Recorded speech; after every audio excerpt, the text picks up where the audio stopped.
구독자 여러분 안녕하십니까? 어저께 제가 노래를 공부하고 나서 노래를 한 곡 불렀어요. 그랬더니 이제 댓글이 하나 달렸는데 짝짝짝 앵콜 하고 댓글이 달렸어요. 앵콜까지요? 짝짝까지요? 아유 정말 고맙습니다. 잘 봐주시고 예쁘게 봐주신 것 같아요. 아마 지난번에 남은 노래를 못해가지고 그거보단 나아졌으니까 어쨌든 진보는 진보잖아요. 진보는 박수 받아야죠. 일단 박수 접수하겠습니다. 하지만 뭐 아직 갈 길은 멀어요. 그래서 오늘은 이제 시 이야기를 한번 해볼까 그래요. 그래서 이제 시하고 음악은 가까워요. 형제간이라고 볼 수가 있어요. 근데 이제 친형제는 아니고 사촌 형제쯤 되죠. 시는 문학이라고 하는 다른 장르에 속하고 음악은 이쪽도 또 다른 장르잖아요. 근데 이제 아버지는 문학인데 시가, 어머니가 이게 음악이에요. 시에는 노래로서의, 음악으로서의 그런 귀에 들릴 때 그 아름답고 쾌감이 느끼도록 이렇게 들리도록 하는 그런 효과가 있잖아요. 그런데 이제 시가 계속 내려오면서 우리나라 현대시에서는 그런 음악으로서의 시가 점점 약화되거나 거의 지금은 없어져 버린 것 같아요. 그래서 저는 좀 아쉽습니다. 이제 문학을 하는 사람으로서 그것이 늘 아쉬운데, 어쨌든 저는 어려서부터 문학을 좋아했고 특히 시를 좋아해서 시를 많이 외워왔어요. 제가 노래를 이렇게 흥얼거리면서 산다고 그랬잖아요. 시도 많이 읊조리면서 살았어요. 그래서 오늘은 그 시를 한 수 낭송해 볼까 해요. 그런데 이 낭송은 이 소리를 내는 거기 때문에 또 음악과 관련이 돼요. 그런데 이제 가창법 제가 배웠잖아요. 가창법 배우면서 어저께 팁을 두세 가지 말씀드렸는데 빠뜨린 것도 있어요. 그 중 하나가 이제 그 어제 말씀드린 거하고 중복이긴 한데요. 이 목으로 소리를 내야 된다고 그랬잖아요. 입으로 소리를 내는 거 말고요.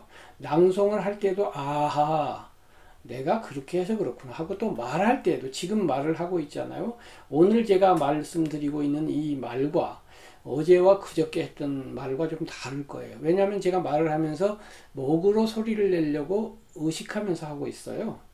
근데 전에는 그렇게 안 했어요. 그래서 지금 아마 소리가 더 명료하고 맑게 들릴 거라고 생각이 돼요. 이 연습을 많이 해야 되겠더라고요. 근데 신경 안 쓰면 옛날식으로 옛날식으로 이렇게 말을 해요. 옛날식으로 이렇게 말을 해야 되는데, 그래서 조금 전에 동사무소에 다녀왔는데 서류를 띄면서 이제 말씀 나눌 때도 그렇게 하려고 신경을 썼는데 어느 사이에 놓치고 옛날식으로 발음을 하다가 마지막에 고맙습니다 할 때는 이제 제 소리 냈어요. 제가 신경을 써서 이 소리가 저도 건강하고 듣기에도 더 명료하고 깔끔해지기를 그렇게 연습하고 노력해서 저에게도 좋고 여러분에게도 좋도록 그렇게 할 겁니다. 그래서 이제 그 발성법을 염두에 두면서 시를 한번 낭송해 보려고 그래요. 그런데 시에서 이제 다른 여러 가지 요소가 있지만은 음악적 효과를 잘 낸 시들이 우리나라에 이제 유명한 것들이 몇 개 있어요. 그 중에 세 개를 가져왔어요. 하나는 고려 가요 청산별곡, 두 번째는 김영랑 시인의 돌담에 속삭이는 햇발같이, 세 번째는 김상옥 시인의 축제예요. 이 세 편의 시들은 전부 리을 발음, 기역, 니은, 디귿, 리을 발음이 많이 활용되어서, 이 리을이라고 하는 발음은 이제 발음이 아니죠. 정확하게 하면 음소죠. 소리 하나를 구성하는 한 부분이죠. 그러면 리을, 리을, 그러면 세 개의 음소로 합쳐서 르이라는 그 음이 생기죠. 그래서 그 음소인데, 음소 중에서 이제 자음 음소죠. 이 자음 음소가 어떤 느낌을 주냐면, 리을은 이렇게 굴러가는 느낌, 이렇게 굴러가는 느낌을 주죠. 그러니까 그야말로 리드미컬하죠. 영어에서 그래서 그 리듬이라고 하는 단어에 L 발음, 우리나라 리을 발음이 들어갔잖아요. 그건 이제 세계 어느 나라나 마찬가지예요. 그래서 이제 요 발음을 잘 활용한 시들이에요. 이것이 주는 음악적 효과를 활용했다 이 말이죠. 그래서 이제 청산별곡을 보면 잘 아시겠습니다만은 이거 이제 고등학교 때 이거 배우시느라고 고생하셨죠? 이제 그 고생한 걸로 지금 공부하지 말자고요. 즐기는 걸로 공부하자고요. 이거 시험 나와. 이것은 뭐야? 이렇게 너무 들여다보지 말고 귀로 들리는 쾌감으로서 한번 들어보자고요. 살얼이랐다. 청산에 살얼이랐다. 보세요. 살얼이만 해도 리을이 두 개죠. 살에 하나, 리 하나. 살얼이랐다. 역시 두 개. 살에, 라세 하나. 청산에 여기는 없어요. 그 다음에 살얼이랐다에 두 개. 이렇게 해서 리을 받침이 많고, 머리랑 다래랑 먹고 청산에 살얼이랐다. 머리랑 하나 또 있죠.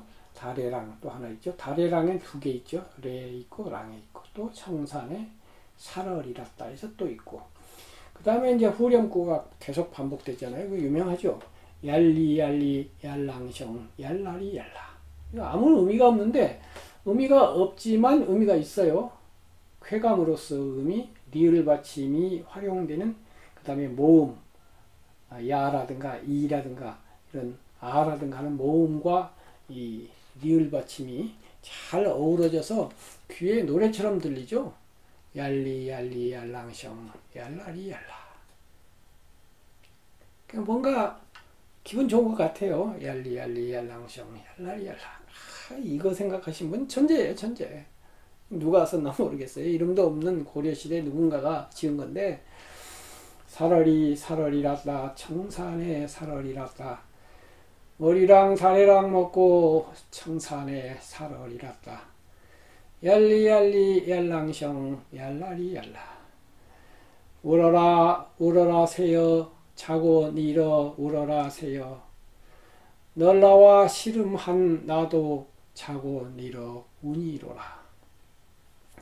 얄리 얄랑셩 얄라리 얄라. 이렇게 해서 계속 이제 일원공 대령공 하여 계속 리을 받침을 활용하는 그러한 시로 쭉 이어지는, 여러분 아마 20년이나 30년 전 추억이 생각나는 그런 청산 별곡이었습니다.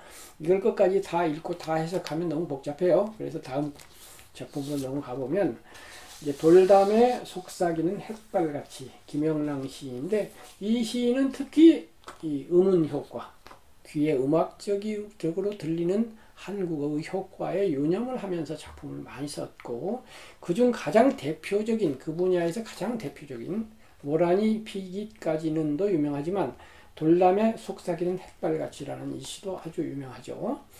여기에 보니까 리을이 19개가 들어있어요. 이 짧은 시, 8줄밖에 되지 않는 짧은 시에 리을 발음을 19개나 활용을 하고 있어요. 보면은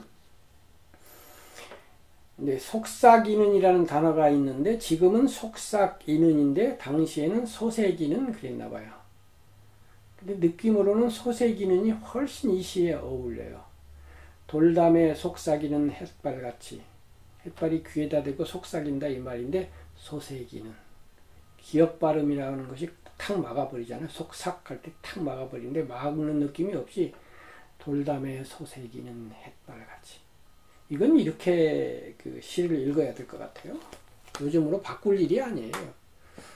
예를 들면 앞에 나왔던 청산별곡을 요즘 말로 바꿔서 머루랑 다래랑 먹고 하지 말고 옛날식으로 멀위랑 다래랑 먹고 울어라 이렇게 하지 말고 울어라.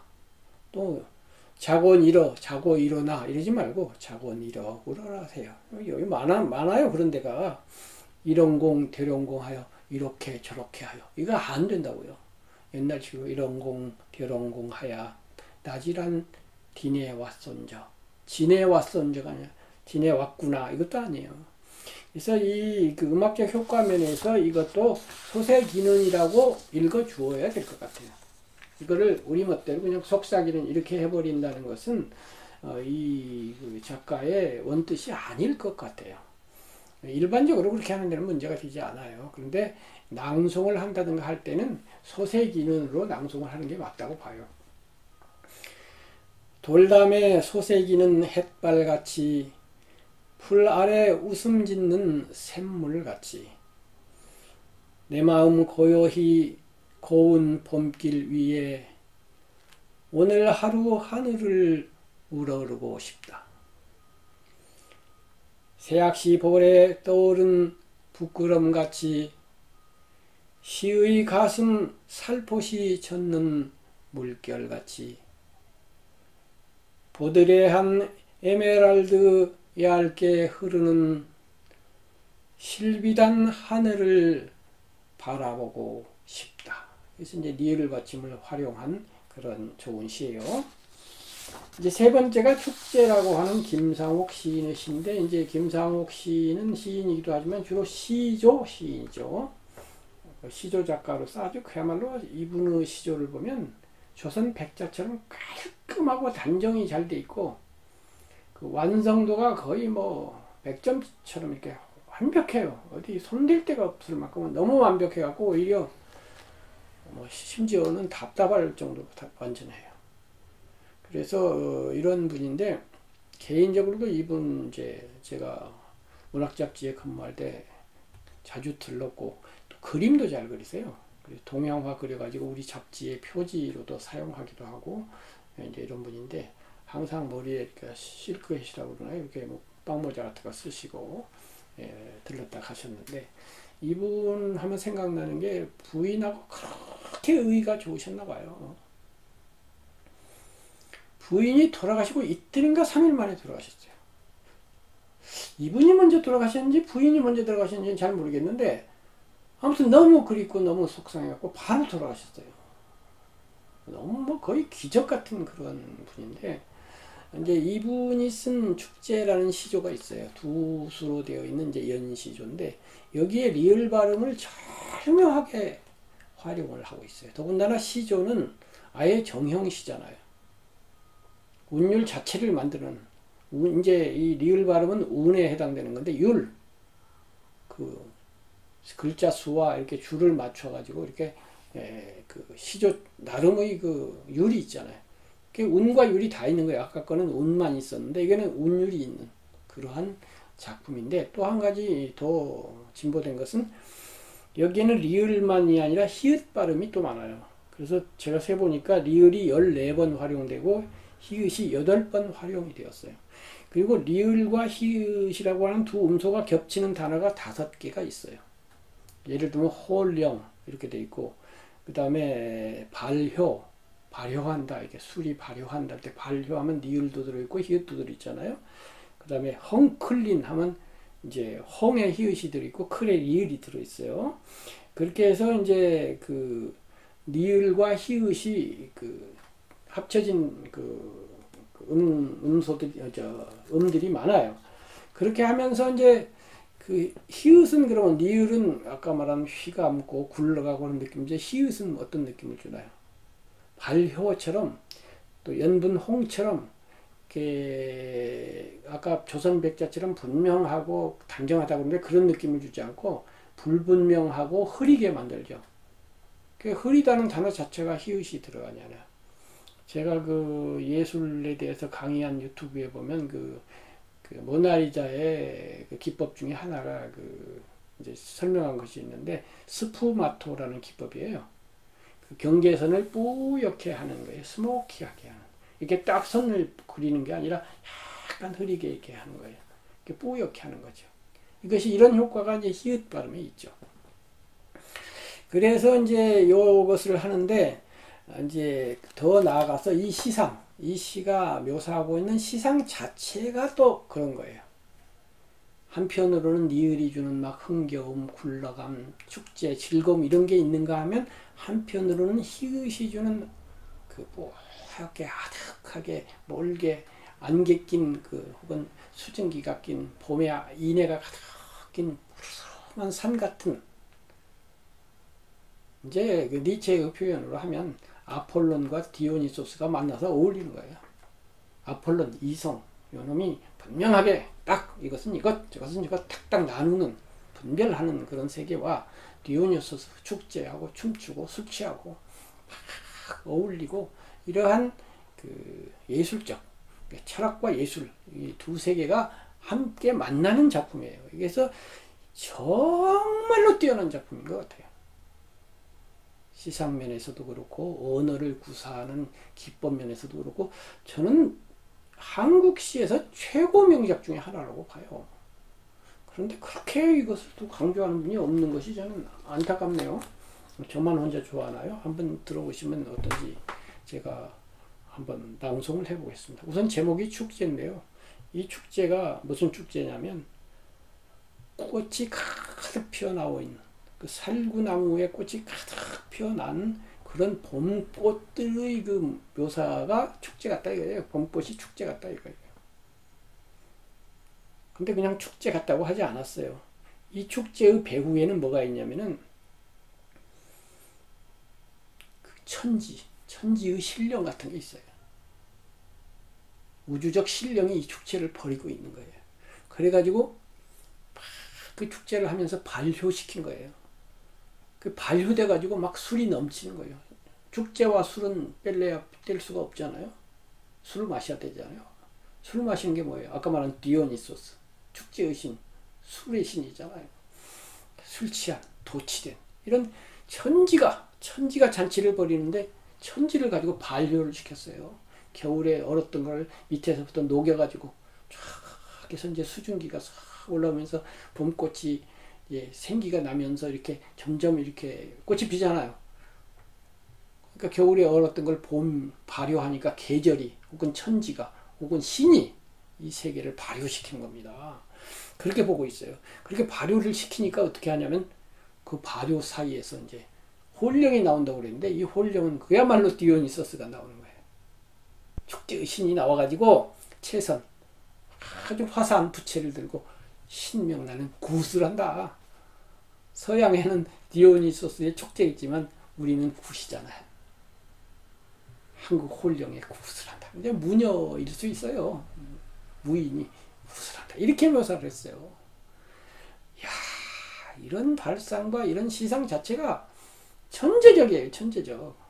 해석해보면 이게 전 우주를 들여다 놓고 작품 쓴 거예요. 이 작은 시조 두 편에 전 우주가 들어있어요. 전 우주가 춤을 추고 있다니까요. 자, 한번 시도 안 읽고 먼저 이렇게 긴 얘기를 했는데 한번 들어보세요. 축제 김상옥. 살구나무 허리를 타고 살구나무 홀령이 나와 채선을 펼쳐 들고 신명나는 굿을 한다. 자줏빛 진분 홍을 돌아 또 휘어잡는 연분홍. 봄을 누룩 딛고 술을 빚는 손이 있다. 헝클린 가지마다 개워넘친 저 화사한 발효.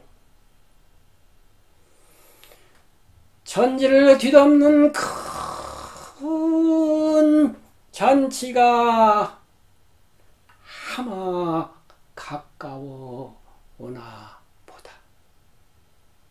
이야, 정말 기가 막힙니다. 이와 비슷한 시상을 가진 시로 그 서정주 시인의 상리과원이라고 하는 꽤 긴 시가 있어요. 언젠가 그 시도 한번 낭송할 텐데요. 그 시는 또 이제 이런 정형시는 아니지만 시 길이도 훨씬 길고 막 풍성한 묘사를 해요.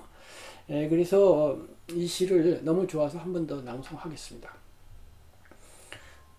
축제 김상옥. 살구나무 허리를 타고 살구나무 홀령이 나와 채선을 펼쳐 들고 신명나는 굿을 한다. 자줏빛 진분 홍을 돌아 또 휘어잡는 연분홍. 봄을 누룩 딛고 술을 빚는 손이 있다. 헝클린 가지마다 개워 넘친 저 화사한 발효. 천지를 뒤덮는 큰 천지가 하마 가까워라 보다.